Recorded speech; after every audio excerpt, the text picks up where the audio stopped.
ఆంధ్రప్రదేశ్ మాజీ ముఖ్యమంత్రి జగన్ తన 5 ఏళ్ల పాలనతో ప్రజా విశ్వాసాన్ని పూర్తిగా కోల్పోయారు. కనీసం వైసీపీకి ప్రతిపక్ష హోదా కూడా దక్కలేదు. అయితే ఓటమి నుంచి పాఠాలు నేర్చుకునేందుకు జగన్ సిద్ధంగా లేరు. ఇప్పటికీ తానే అధికారంలో ఉన్నట్లు ఆర్డర్లు వేస్తున్నారు. తనకు ప్రతిపక్ష నేత హోదా కావాల్సిందే అంటున్నారు. కూటమి సర్కార్ ఏర్పడి కనీసం 2 నెలలు గడవలేదు. జగన్ ప్రభుత్వం చేసిన అప్పులు, ప్రభుత్వ ఆస్తుల తాకట్టుల లెక్కలే ఇంకా తేలలేదు. వాటిని డైవర్ట్ చేయడానికి అన్నట్లు రాష్ట్రంలో శాంతి భద్రతలపై గగ్గోలు పెడుతున్నారు. దీంతో సొంత పార్టీ నేతల్లోనే ఆయనపై అసహనం వ్యక్తమవుతోందట.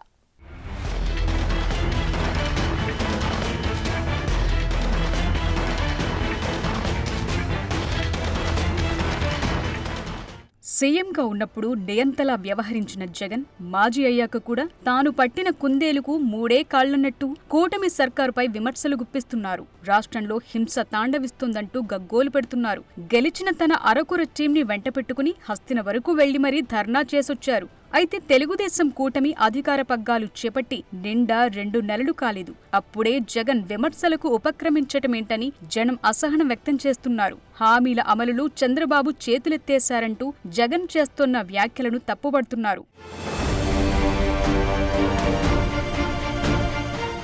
కూటమి ప్రభుత్వం రాష్ట్రంలో అరాచకం సృష్టిస్తోందని, వైసీపీ కార్యకర్తలపై దాడులు, హత్యాకాండ జరుగుతున్నందున జగన్ ఆరోపణలపై లెక్కలు చెప్పాలని అధికార పార్టీయే కాదు సొంత పార్టీ నేతలు కూడా అడుగుతున్నారు. జగన్ హస్తిన వేదికగా చేసిన ధర్నాలో ఇదే ప్రశ్న జాతీయ మీడియా నుంచి కూడా ఎదురైంది. చంద్రబాబు పాలన పగ్గాలు చేపట్టిన తరువాత రాష్ట్రంలో 36 మంది వైసీపీ కార్యకర్తలను చంపేశారంటూ జగన్ చేసిన ఆరోపణలపై ఆధారాలు, వివరాలు చెప్పాలంటూ జాతీయ స్థాయి మీడియా ప్రశ్నిస్తే టాపిక్ డైవర్ట్ చేయొద్దు, లంచ్ టైం అయింది, భోజనం చేయండంటూ మాట దాటేశారాయన.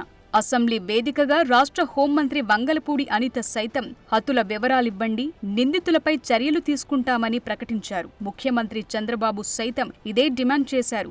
అయితే జగన్ మాత్రం ఆ ప్రశ్నకు సమాధానం చెప్పటం లేదు. అసలు అసెంబ్లీ ముఖమే చూడలేదు. దీంతో నిత్యం విశ్వసనీయత గురించి మాట్లాడే జగన్ మాటలకు అసలు విశ్వసనీయతే లేకుండా పోయిందంటున్నారు.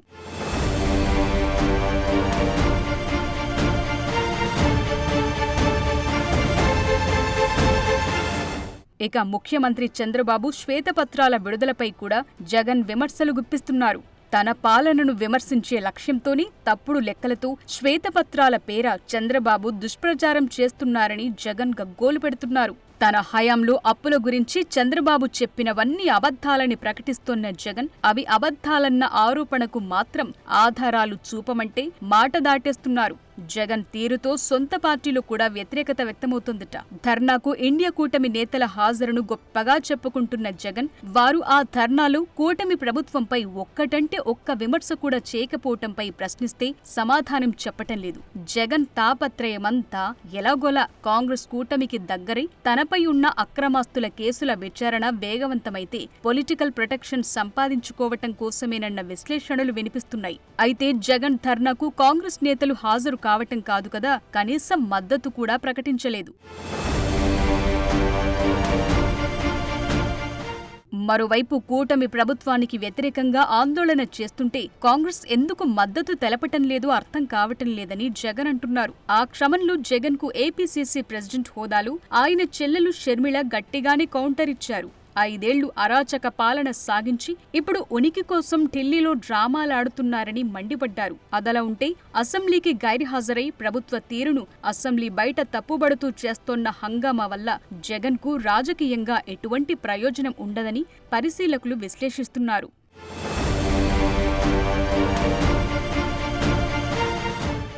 దేశంలో బీజేపీ ప్రభ నెమ్మదిగా మసకబారుతున్న సూచనలు కనిపిస్తుండటం, అదే సమయంలో కాంగ్రెస్ పుంజుకుంటున్న సంకేతాలు కనిపిస్తుండటంతో జగన్ తన విధేయతను కాంగ్రెస్ వైపు మళ్లించి ఆ పార్టీ అండ కోసం నేల విడిచి సాము చేస్తున్న పరిస్థితి కనిపిస్తోంది. అయితే నిజంగానే కాంగ్రెస్ దేశంలో బలపడి బీజేపీ బలహీనపడినా జగన్ కు రాజకీయంగా నష్టం తప్ప ఎటువంటి ప్రయోజనముండదు. కాంగ్రెస్ తో విభేదించి పార్టీ పెట్టుకున్న జగన్ ను కాంగ్రెస్ పెద్దలు దగ్గరకు రానివ్వరు. అదీ కాక రాష్ట్రంలో కాంగ్రెస్ బలోపేతమైతే ఆ మేరకు నష్టపోయేది వైసీపీ మాత్రమే.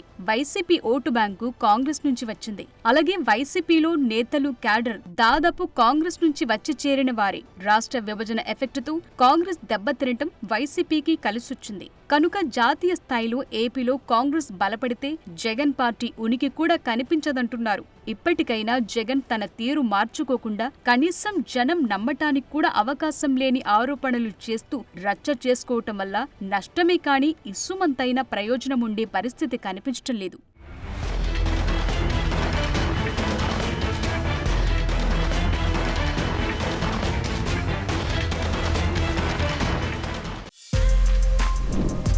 For more videos like this, subscribe Big TV channel.